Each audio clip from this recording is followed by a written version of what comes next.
voilà, restez dans le timing de votre agenda.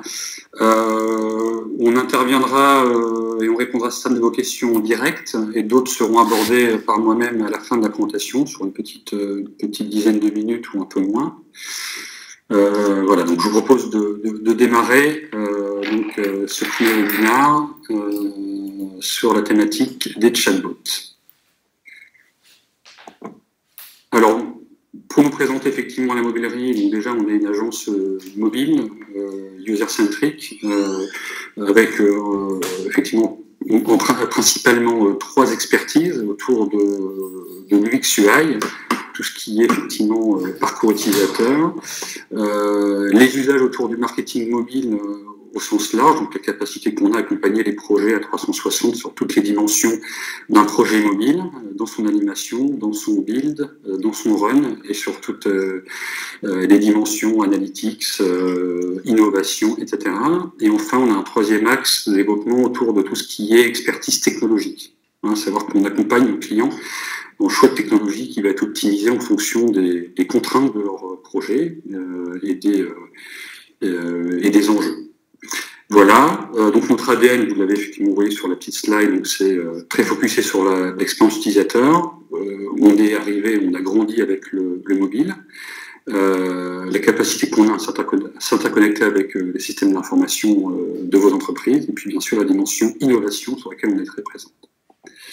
Voilà, quelques-unes de nos références que je ne vais pas commenter en détail, sinon tout le monde va partir en courant.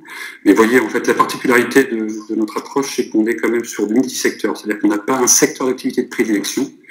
On adore travailler sur des problématiques très différentes et sur des secteurs d'activité très différents, et ça fait aussi notre force aujourd'hui.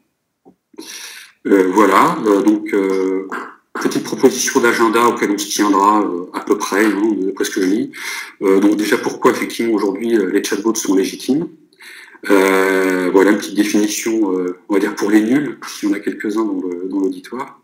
Les usages qui sont associés à l'ensemble de ces chatbots, sur lesquels on peut observer aujourd'hui beaucoup de pilotes et beaucoup de POC qui sont lancés, donc c'est en pleine effervescence.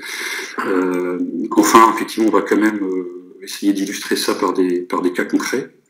Voilà, puis après, effectivement, quelques éléments liés aux contraintes de sécurité des données, et puis après, voir de quelle manière on peut se lancer dans un projet de chatbot et de quelle manière nous, on est en capacité de pouvoir vous accompagner sur ces réflexions, qu'elles soient aujourd'hui déjà mûries ou à l'état embryonnaire. Déjà, pourquoi effectivement aujourd'hui se lancer sur les chatbots? Parce que d'une part, c'est une évidence parce que les devices mobiles aujourd'hui tiennent le haut du pavé, et donc ça explique pour partie l'émergence de ces bots et ces chatbots qu'on voit un peu fleurir à tout niveau avec différents niveaux de pertinence, mais en tout cas aujourd'hui, voilà, le taux de couverture et d'utilisation aujourd'hui des différents devices explique l'engouement qu'il y a autour de ces chatbots qui viennent bousculer tous les usages. Une donnée effectivement aujourd'hui intéressante, c'est que voilà, sur le premier utilisateur actif, on a effectivement une correspondance à 2,6 milliards d'utilisateurs actifs sur les réseaux sociaux. Donc on voit effectivement que les messageries instantanées sont passées devant les réseaux sociaux. Et aujourd'hui, on estime, allez, pour vous donner encore un ou deux chiffres parlants, que 55% des utilisateurs utilisent au quotidien les messageries instantanées, et on fait une projection aujourd'hui à 80% d'usage d'ici à 5 ans. Donc ça fait un potentiel assez considérable qui fait qu'aujourd'hui, il ne faut pas trop se poser la question de savoir s'il faut en tout cas étudier ce que peuvent représenter aujourd'hui l'apport de ce type de plateforme au business qu'on peut avoir à développer. Voilà. Oui, autre information, 60 milliards de messages échangés par jour, donc à peu près 3 fois supérieur au SMS échangés. Aujourd'hui, ça donne une autre dimension aussi. Voilà, donc pourquoi les chatbots aujourd'hui? D'une part parce que les plateformes de messagerie elles ont été ouvertes, enfin elles ont ouvert leurs API qui permettent effectivement à l'ensemble des marchands d'être beaucoup plus visibles et de s'interconnecter. L'intérêt effectivement c'est de développer des points d'accès pour un ensemble de marques. Et l'observation qu'on fait, c'est qu'aujourd'hui, effectivement, il faut absolument réduire au maximum les irritants pour faire en sorte que les consommateurs utilisent les services, et ça passe par les potentiels chatbots. En termes de plateforme, aujourd'hui, on est sur pas mal de plateformes plateformes avec Alexa, Kik, Skype, WhatsApp, WeChat, une grosse dimension effectivement au niveau de la Chine notamment, hein, puisque c'est un marché un peu plus fermé. Bien évidemment Messenger, enfin beaucoup de solutions aujourd'hui qui permettent, on va dire, aux marchands et aux marques d'être présentes sur ces réseaux-là et d'avoir accès à une audience très très complète. Voilà, donc après, aujourd'hui, qu'est-ce qu'un bot?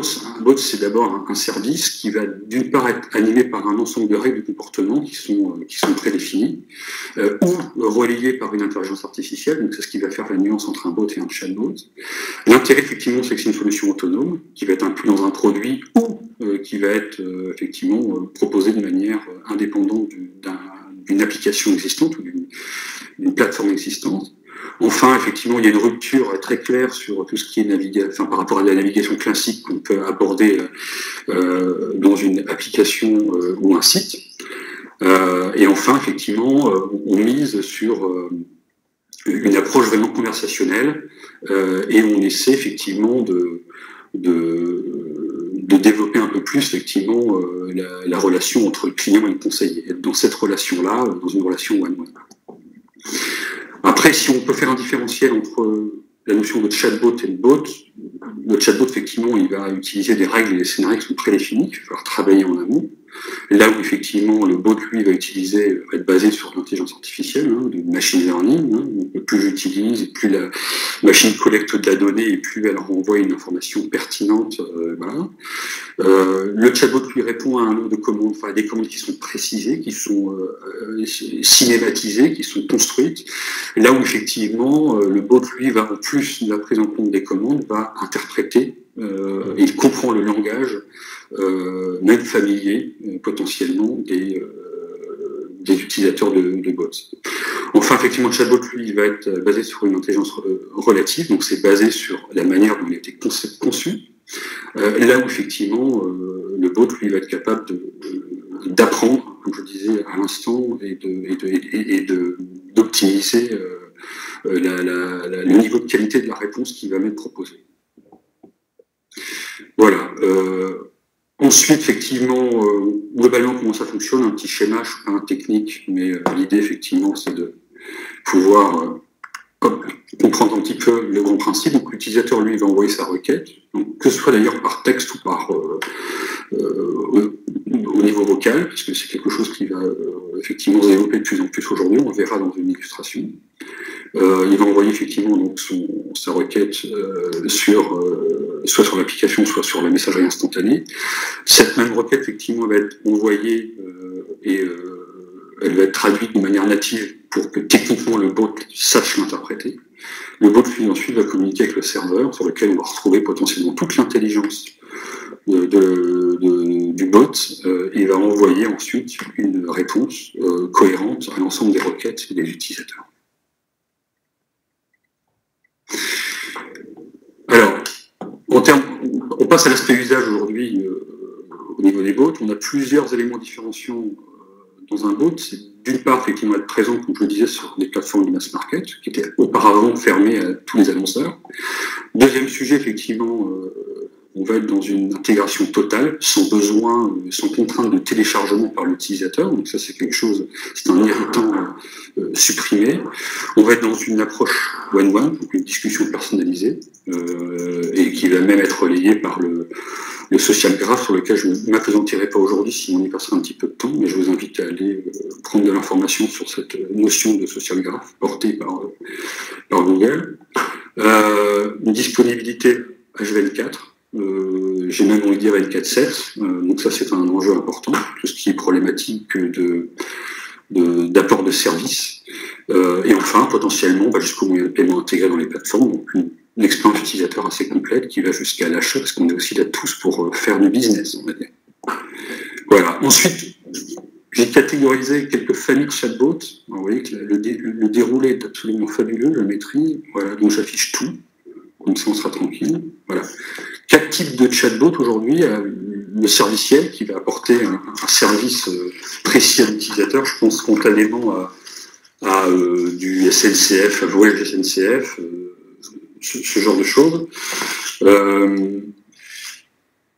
Ensuite, le chatbot expérientiel qui va favoriser effectivement le fait de vivre une expérience particulière. Donc, je pense effectivement notamment à un chatbot développé par Ramsay Général de Santé qui est autour de la thématique du moins sans tabac. Donc ça c'est quelque chose, voilà, on est plus sur de l'expérientiel. Le chatbot commercial, là je pense spontanément à un chatbot développé par Pizza Hut qui permet effectivement de faire du choix d'ingrédients, de la personnalisation de pizza et puis qui va jusqu'à la commande et la livraison. Et après la notion de chatbot entertainment qui là va être relayé notamment par un événement sportif ou ce genre de choses. Donc alors il ne s'agit pas de catégoriser pour catégoriser, mais aujourd'hui c'est important de savoir qu'aujourd'hui on a un marché qui est très très large et qu'on peut couvrir un ensemble de besoins qui ne sont pas forcément que des besoins marchands. Voilà, quelques exemples. Donc un petit chatbot CNN qui va avoir la capacité de proposer en fait au lecteur d'avoir accès à un contenu synthétisé d'un ensemble d'articles qui vont m'être remontés en fonction de mes centres d'intérêt. Donc c'est tout l'intérêt, on est dans de la communication instantanée, donc l'idée c'est que ça condense l'information et qu'on peut avoir accès assez facilement à un premier niveau d'information avant d'aller ensuite consulter les articles dans leur profondeur. Sur une thématique un peu plus inspirationnelle, H&M qui propose sur la plateforme un assistant shopper. Là, l'idée, c'est qu'on va échanger de manière relativement à la fois sympathique et puis un petit peu, on va dire, familière, avec son client pour essayer de réfléchir avec lui à la meilleure tenue. Donc, on va créer des silhouettes qui vont permettre au client de vivre une expérience un petit peu disruptive et d'arriver surtout à la commande de son produit. L'aspect conseil, alors là on est sur un exemple, iStep qui en fait est une solution qui permet effectivement d'avoir accès à un ensemble de données dispensées par des médecins qui vont effectivement donner des conseils des jeunes parents sur un comportement à avoir, etc. Et donc une base de données très riche qui va permettre de proposer une expérience intéressante sur ce type de choses. Là, on n'est pas dans du marchand, là on est vraiment sur du conseil pur sucre. Après, évidemment, là on est sur quelque chose, la Charity Water qui propose de souscrire faire un don ponctuel ou mensuel auprès d'une œuvre de charité pour aider effectivement. Voilà, donc on est sur une approche encore un petit peu différente. Et après, bien évidemment, pour compléter l'approche et le parcours client complet, la possibilité de pouvoir, une fois que la CB est enregistrée, valider son achat au cœur même de l'expérience du bot. Alors on va focuser un petit peu plus sur la partie use case banque et assurance, sur laquelle on avait pas mal nous sourcé, parce qu'on avait des demandes de nos clients et de nos parts, parce que ça nous semble être dans cette activité où il y a beaucoup de choses qui est très active. Donc là, on a un ensemble de services assez large qui sont proposés. Ça va effectivement de la simple transaction, de consultation d'un compte jusqu'à du conseil, de l'accompagnement et de la mise en relation avec des conseillers. Alors, on va être à la fois sur des approches de solutions paramétrables, marque blanche, ou des chatbots spécifiques, voire des mix, effectivement, entre le bot et les chatbots qui vont intégrer ou pas de l'intelligence et du machine learning. Donc après, vous allez observer qu'il y a une diversité de tons sur les différentes approches. Il y a des approches plus solennelles, où on vous voit le client, et puis des approches où on va détendre un petit peu l'atmosphère, mais ça reste quand même une génération plus jeune, voire jusqu'au millénaire, qui a besoin effectivement d'être dans une relation assez décomplexée là-dessus. Une approche conversationnelle, donc du bot associé à de l'IoT aussi. Il y a deux exemples qui vont travailler là-dessus. Et enfin, l'idée effectivement, c'est de pouvoir aussi emmener le client vers des services un peu plus classiques, de callback, etc., ou de prise de rendez-vous, tout ça pour générer du business. Parce qu'à un moment donné, ces bots-là, aussi complets soient-ils, ont leurs limites, et à un moment donné, il faut que ce soit relayé par d'autres choses. Voilà, donc là, je vais prendre l'exemple, un premier exemple. Vous nous dites si le son est un petit peu fort. Un premier exemple.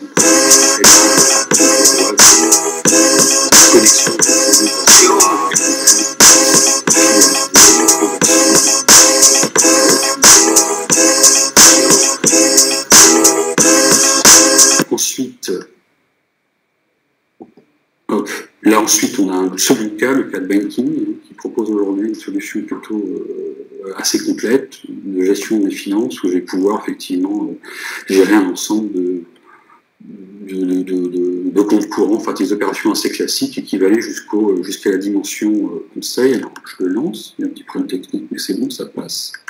Voilà. Donc là, voilà, je me présente, clac, voilà, je suis le bot qui va vous accompagner, donc quel type comment je peux vous aider, voilà l'ensemble des données auxquelles vous avez accès. Donc là, voilà, je mets une situation sur mes comptes, les soldes, et ensuite je vais pouvoir aller un petit peu plus loin. Quelles sont les dernières transactions, voilà, donc là on me donne les opérations unitaires, on m'explique quelles ont été les dépenses, et ensuite je me rends compte que c'est beaucoup de restaurants, donc je vais dire, bah tiens, sur un autre élément. Voilà, donc après on va me donner du conseil en me disant, bah tiens, tu as autant d'argent sur ton compte, est-ce que tu veux l'épargner, est-ce que tu veux l'utiliser à autre chose? Donc on avance dans cette dimension-là. On propose d'aller renégocier, pourquoi pas, notre TEG, parce qu'on donne une information comme quoi il y a moyen d'optimiser un premier remboursement. Donc voilà, c'est ce type de service que va proposer ce type d'application.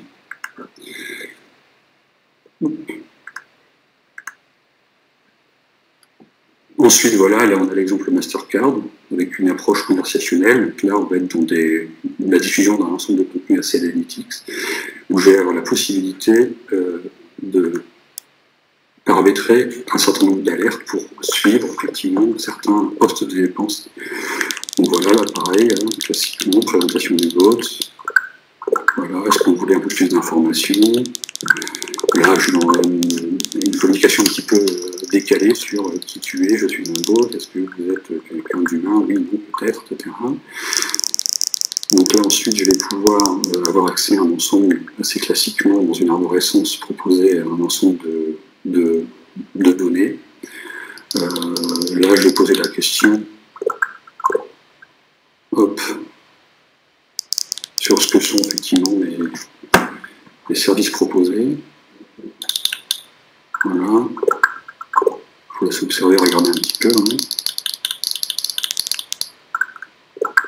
Je proposais effectivement de savoir si j'ai ou pas honoré un règlement vis-à-vis d'une personne, oui ou peut-être, est-ce que je souhaite payer en ligne, donc j'ai la possibilité de directement valider le paiement d'une somme à une personne à qui je dois de l'argent. Voilà, c'est ce genre de choses.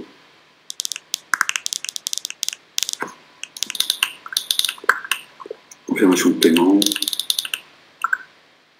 Et voilà. Donc j'avance un petit peu parce qu'on est quand même pris par le temps. Je ne vais pas forcément dérouler toutes les vidéos. Alors, pour la suivre, là on a fait un focus sur la partie banque assurance. Maintenant ce qui est important, c'est qu'aujourd'hui, on a bien d'autres secteurs d'activité qui vont vous intéresser, vous, auditoire. Là on est dans l'exemple effectivement d'une compagnie aérienne, KLM, qui va proposer effectivement toute une logique de suivi d'accompagnement en mode serviciel. Je vais lancer la petite vidéo qui est aussi assez parlante.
pouvoir éventuellement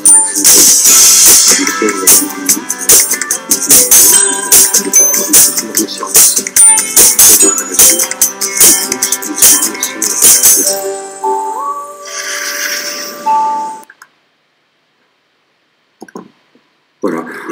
Autre approche aujourd'hui, là on a la dimension effectivement aussi le bot, cross-device et multicanal. L'intérêt là c'est d'associer une application, un bot que j'ai installé sur mon smartphone à un objet connecté, comme en l'occurrence, où j'ai la possibilité de consulter mes comptes, d'être conseillé, de valider une transaction, donc en l'occurrence, dans le petit exemple là, on est sur quelqu'un qui est installé tranquillement dans son canapé et qui va lire une revue, qui va effectivement à un moment donné demander à la lumière d'une publicité vue sur l'achat d'un véhicule, tiens, j'ai combien d'épargne, est-ce que je peux quel apport potentiel sur l'investissement, une dépense d'achat d'un véhicule de 25 000 €, voilà, ça ferait combien de mensualités. Donc je rentre dans une dynamique où je suis en mode conversationnel pour essayer de comprendre si à un premier niveau, cet achat il est à portée de main par rapport à ma situation financière. Et bien évidemment, l'objectif de ce type d'expérience, c'est de pouvoir après derrière être mis en relation avec un conseiller à qui je prends rendez-vous et directement aller loguer mon rendez-vous dans mon agenda. Donc voilà, on est toujours sur cette approche-là, et là on s'éloigne un petit peu, on n'est pas forcément complètement et 100% lié au smartphone qu'on consulte sous les yeux, mais on est aussi sur une approche où on va utiliser un objet connecté, comme il pourrait y en avoir plein d'autres. On passe à la partie mise en œuvre aujourd'hui de ces solutions-là. Alors, on a identifié un certain nombre de fondamentaux que sont effectivement aujourd'hui, il faut se poser la vraie question de savoir quel service on veut rendre à travers ce chatbot. Ça va être lié à mon activité, à beaucoup de choses. Est-ce que je veux assurer un premier niveau de service 24/7, etc. À quel moment de la cinématique, effectivement, je vais mettre en relation avec des conseillers, les gens de mon équipe. Je dois réfléchir aussi sur des aspects plus back-office à l'impact sur l'organisation interne et l'ensemble des process qui sont ceux de la société pour savoir comment je vais l'adresser. On peut faire simple, on peut faire plus complexe. Nous, notre approche, c'est de se dire à un moment donné, démarrons simple, réfléchissons à une cinématique assez simple, et puis après, assez rapidement, réfléchir à la manière dont on peut intégrer notamment du machine learning et de l'intelligence artificielle. Voilà, à quel moment l'humain doit prendre le relais, et puis après, se poser une question structurante de savoir quelle est la cible légitime sur le projet que je vais aborder. Après, on a un ensemble de parties pris par rapport à tout ce qu'on a pu déjà aborder avec certains de nos clients sur ces réflexions chatbot. Voilà, comment assurer à mon client l'aspect confidentiel des infos, ce qui peut être aujourd'hui encore un frein sur l'utilisation de ce type de service. Quel va être le niveau de sécurisation des transactions? Il faut faire de la réassurance là-dessus, sur ces sujets-là, pour convaincre les clients les plus réticents.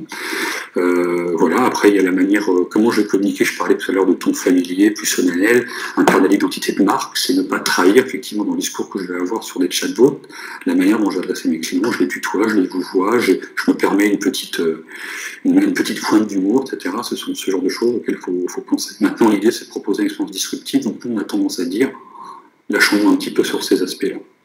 Quelle équipe en interne pour gérer effectivement mon bot, le maintenir, le faire évoluer, au-delà de la réflexion annonce sur la manière dont je vais le gérer. C'est important de savoir comment je vais pouvoir le maintenir, le faire évoluer, puisque comme pour une application, un bot, il doit évoluer, il doit apprendre, il doit s'améliorer, et puis il devient de plus en plus pertinent. L'objectif, c'est de faire de la rétention aussi, au même titre qu'on le fait sur des applications qu'on développe. Comment mon bot parle à mon client, voilà. Comment mon client parle à mon bot aussi, l'aspect modération, qui est important aussi sur ces projets-là. Voilà, être aussi capable de proposer au bon moment le bon service pour pas être non plus trop intrusif et puis agacer les clients.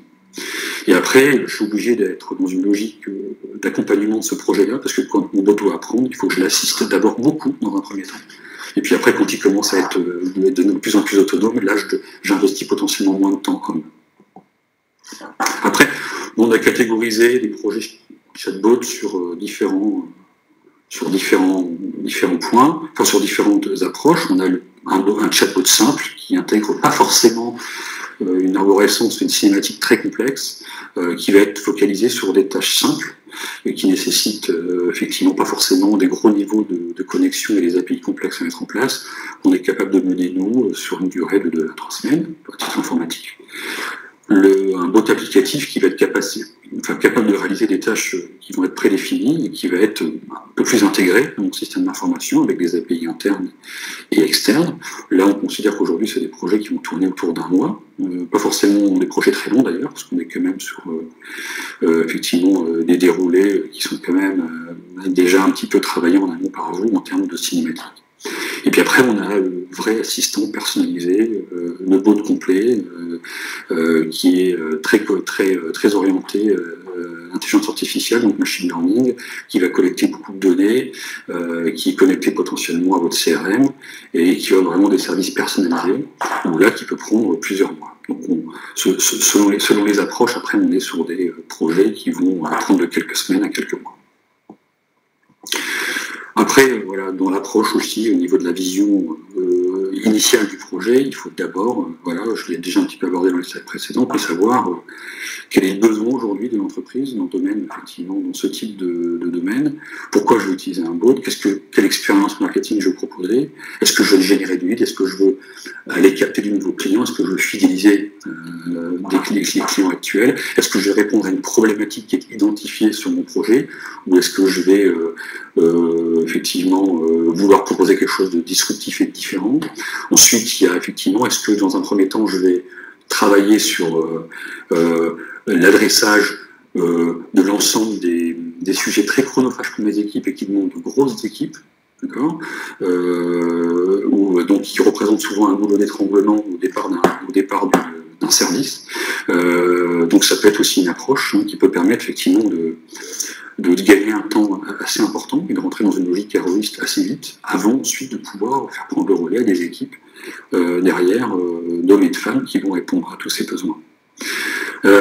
Après, je peux utiliser aussi ces bots à la fois pour des besoins internes ou externes, c'est un point que je n'ai pas abordé, mais aujourd'hui, on a autant de demandes de marques ou d'enseignes qui souhaitent mettre en place de leur premier bots, leur premier POC ou pilote, que des clients qui souhaitent pouvoir favoriser effectivement une communication beaucoup plus fluide entre les collaborateurs et eux pour des tâches récurrentes plus orientées RH ou information de l'entreprise, ou créer une vraie dynamique de communication un peu plus sympathique et fun entre les collaborateurs et les managers.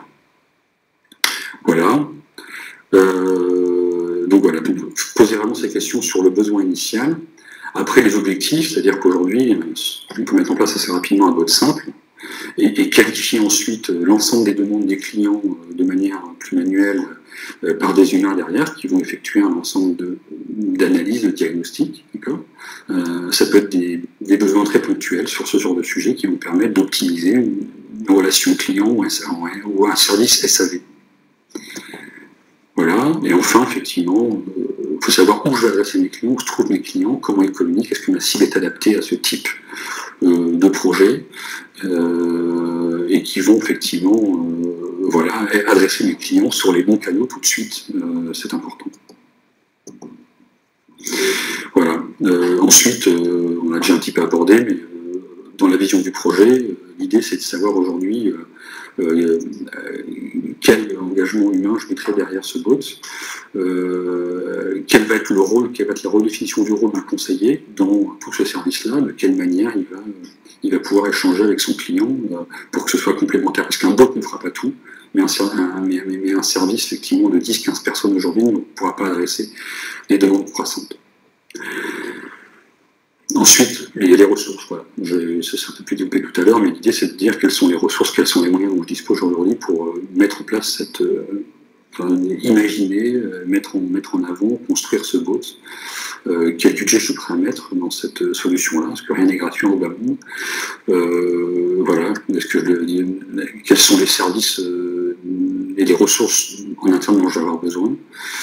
Et après, bien évidemment, nous, on est là pour accompagner dans la réflexion en amont les projets et réfléchir avec vous à la bonne compréhension de votre métier, à la bonne transposition sur ce type de plateforme.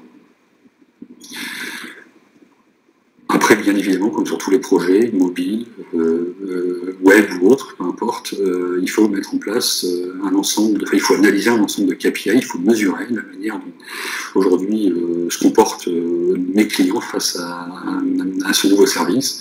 Donc le nombre d'utilisateurs, pourcentage de nouveaux utilisateurs, qui revient ou pas sur mon bot, être capable ensuite de nourrir aussi les échanges et les discussions, structurer convenablement son bot, réfléchir à la durée d'échange, parce qu'aujourd'hui on est sur la communication instantanée, donc il faut mettre en place des cinématiques trop lourdes, trop importantes, qui pourraient effectivement faire assez rapidement décrocher au bout de la 2e, 3e étape, 2e, 3e question à mon internaute, et faire que l'expérience soit un flop. On va travailler, nous, sur un arbre de décision avec vous, s'il n'a pas déjà été travaillé et mûri chez vous en interne, sur un ensemble d'étapes clés. Et bien sûr, c'est être capable de savoir jusqu'à où j'adresse mon client et à quel moment je passe la main à des services en interne qui vont être capables d'adresser mes besoins. Voilà, puis après évidemment, capable de calculer le taux de conversion, le niveau de satisfaction des clients. Est-ce que donc il y a un suivi important au départ, dans les premières semaines, les premiers mois, consistant à assez rapidement corriger le tir. Mais ça c'est valable sur beaucoup de projets autres que des projets de chatbot. Et en tout cas, c'est des bonnes pratiques à mettre en place sur ce genre de sujet. Mesurer bien évidemment la satisfaction client. Il vaut mieux faire un petit POC ou un pilote en se rendant compte que ça engendre effectivement certaines insatisfactions clients et corriger le tir pour l'adresser ensuite à une audience plus large, plutôt que d'attendre effectivement d'avoir 10 000, 15 000, 100 000 utilisateurs pour se rendre compte des limites de sa solution. Voilà, j'espère effectivement avoir fait globalement le tour sur ces 30 minutes d'échange un petit peu unilatéral sur les sujets de chatbot. C'est une première vision aujourd'hui. Nous, après, à nous de construire avec vous potentiellement la bonne cinématique, construire avec vous effectivement le bon niveau d'accompagnement et vous faire bénéficier des retours d'expérience un petit peu plus pointus sur les projets qu'on est en train de mener, qu'on a menés. Voilà. Donc j'espère que techniquement ça s'est bien passé parce qu'on m'avait informé effectivement qu'avec le niveau de la musique des vidéos, ma voix suave était un petit peu couverte. On va peut-être aborder les quelques questions que vous m'avez posées et voir dans quelle mesure on est en mesure d'y répondre. Donc on me pose la question, est-il possible de connecter un chatbot sur l'app et le site e-commerce du produit? Alors comme j'expliquais au début, aujourd'hui, on peut être sur une solution portée par une messagerie instantanée du marché, mais bien évidemment, d'une part, le bot peut être totalement intégré comme une des fonctionnalités, comme un service supplémentaire à mon application existante, et bien évidemment, elle peut être aussi relayée par ma plateforme, mon site web. Savoir de quelle manière, ça reste une bonne question. Est-ce que on va être sur l'exacte même cinématique qui va être proposée? Ça reste à voir. Mais ça, bien évidemment, aujourd'hui, rester dans une logique omnicanal, sur l'approche du bot, bien évidemment, c'est quelque chose qui est tout à fait techniquement faisable, mais il faut l'aborder intelligemment. Après, je ne sais pas s'il y avait d'autres questions qui ont été abordées par rapport au rythme infernal et la cadence soutenue que j'ai pu avoir. Du coup, j'ai peut-être été un peu trop vite. J'espère que je ne vais pas aller trop vite.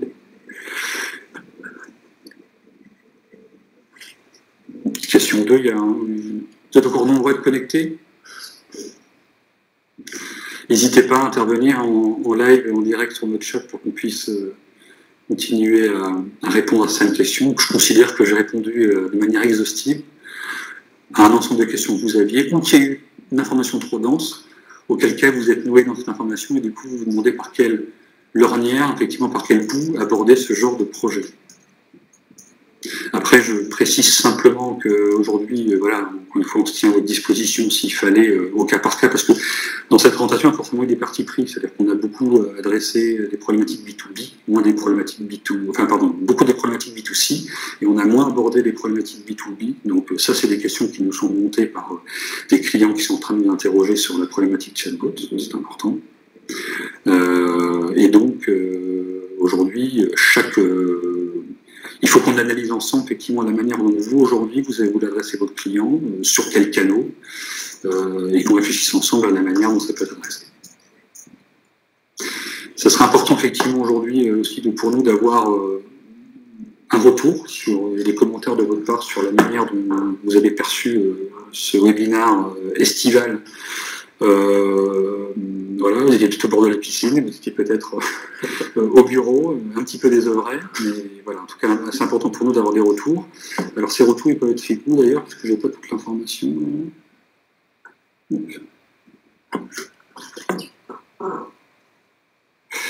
Alors, on m'informe qu'il y a une question qui m'a été posée.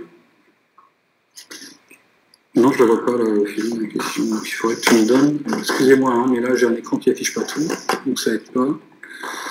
Moteur existant sur le marché, on part sur un dev complet à chaque fois. Oui, alors, moi, ce que je vous ai montré, en fait, au niveau des différents... quand je parle de solutions marque blanche, et qu'il y a forcément des solutions sur le marché qui existent, avec des cinématiques un petit peu pensées, réfléchies déjà, avec par contre, comme toute solution marque blanche, effectivement, ça répond à 80%, 70% d'un besoin, et pas forcément à 100% d'un besoin, parce que chaque besoin est un peu spécifique. Donc oui, bien sûr, il y a des offres sur le marché, des solutions marque blanche, il y a toujours une part de personnalisation qui est importante parce qu'on est sur une expérience de plus en plus mobile. Donc, par rapport à ça, c'est important qu'aujourd'hui, on soit quand même sur quelque chose de disruptif, d'original et qui embarque un petit peu le client dans quelque chose de sympathique. Vous avez pu voir, effectivement, notamment dans certaines solutions marque blanche, on est plutôt sur un premier niveau de qualification du besoin, sur une approche assez simple, mais qui peut, selon les demandes de vos clients, être un petit peu frustrante, parce qu'ils ne vont pas suffisamment loin et on sent beaucoup trop qu'il y a un robot derrière et une cinématique qui est un petit peu simplifiée.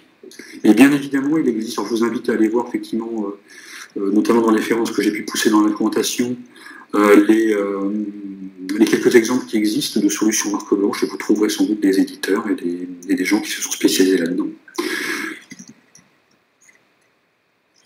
D'autres questions que je ne verrai pas sur le fil? Bon, ça va, il y a eu 2, 3 questions. Voilà, bon, écoutez, là, globalement, on arrive au terme des petites 40 minutes de cette présentation. J'espère qu'en tout cas, vous avez appris quelque chose sur ces premiers niveaux d'information et que vous n'hésiterez pas à nous solliciter sur ces besoins. On aura plaisir à vous accompagner, quelles que soient les problématiques, quel que soit votre métier.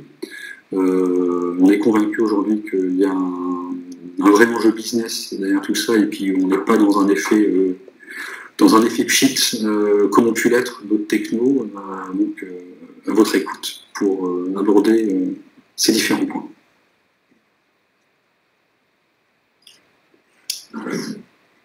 Merci encore à tous, très bonne journée à vous et à très bientôt.